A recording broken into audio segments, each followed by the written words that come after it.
O Brasil foi o último país do continente americano a abolir a escravidão, em 1888. Mas mesmo livres, 1,5 milhão de pessoas negras foram colocadas na sociedade brasileira sem nenhum suporte. E por conta dessa herança histórica vinda de centenas de anos de escravidão, é que nasce o que chamamos de racismo estrutural. O racismo é uma forma de discriminação que tem raça como alvo, que se manifesta por meio de práticas conscientes ou inconscientes, como um conjunto de hábitos, situações ou falas embutidas em nossos costumes, e que promovem, direta ou indiretamente, o preconceito e a segregação racial. Não dá para saber exatamente quando o racismo começou, mas essas ideias se espalharam entre os séculos 16 e 17 por conta da colonização do continente americano. Os europeus consideravam em sua visão eurocêntrica que os povos de origem europeia seriam mais inteligentes e mais capazes de prosperar, enquanto os negros e indígenas eram considerados animais.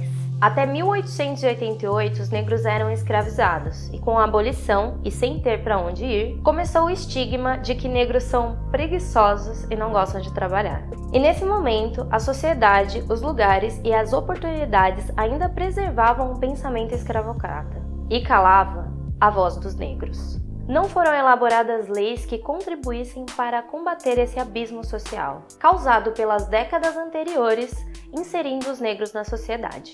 Os parâmetros para a criação de leis seguiam em um pensamento europeu, que defendia brancos, cristãos e homens. Recém-libertos, os escravizados foram morar em locais onde ninguém queria morar, como os morros, formando as favelas. Sem emprego, sem moradia digna e sem condições básicas de sobrevivência. E mesmo depois de 130 anos de abolição, ainda é muito difícil para a população negra ascender economicamente no Brasil. E mesmo que ascenda, infelizmente ainda vai ter uma experiência de racismo para contar. Estudos sobre a desigualdade racial mostram que existe um pensamento enraizado de medo do branco ser comparado ao negro, de ter as mesmas profissões que os negros, de frequentarem os mesmos lugares. O preconceito está na estrutura que formou esse pensamento. Outra forma de racismo estrutural muito praticado, mesmo sem intenção ofensiva, são as falas e hábitos de linguagem pejorativos incorporados ao nosso cotidiano. Quando usamos expressões racistas como a palavra denegrir, que nada mais é do que tornar algo negro. Ou quando utilizamos nomenclaturas para negros ou pretos, como as palavras mulato e pessoa de cor.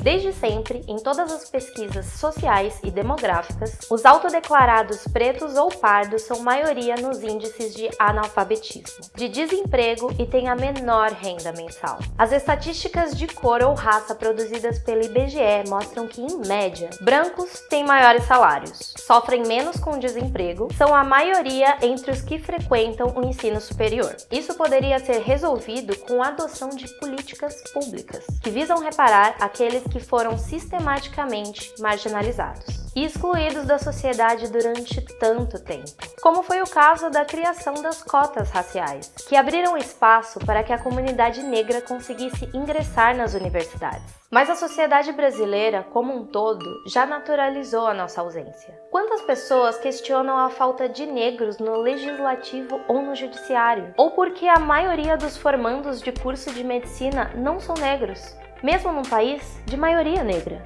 Ou onde estão os altos executivos negros? Isso cai sobre a própria comunidade negra. A gente acaba achando que esses lugares não nos pertencem. De acordo com o Infopem, que colhe informações estatísticas do sistema penitenciário brasileiro desenvolvido pelo Ministério da Justiça. Além da precariedade do sistema prisional, as políticas de encarceramento e aumento de pena se voltam contra a população negra e pobre. Entre os presos, 61,7% são autodeclarados pretos ou pardos. E mesmo depois de tudo isso, ainda tem gente que nega que o racismo ainda existe. Ah, mas se eles se esforçarem, eles vão chegar lá. Como se fosse possível chegar no mesmo lugar e no mesmo horário, saindo com bastante atraso.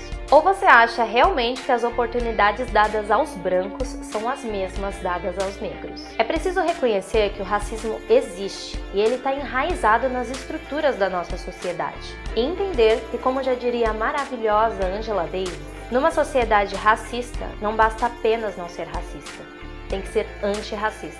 Porque essa luta não é só nossa, dos negros. Essa luta é de todos.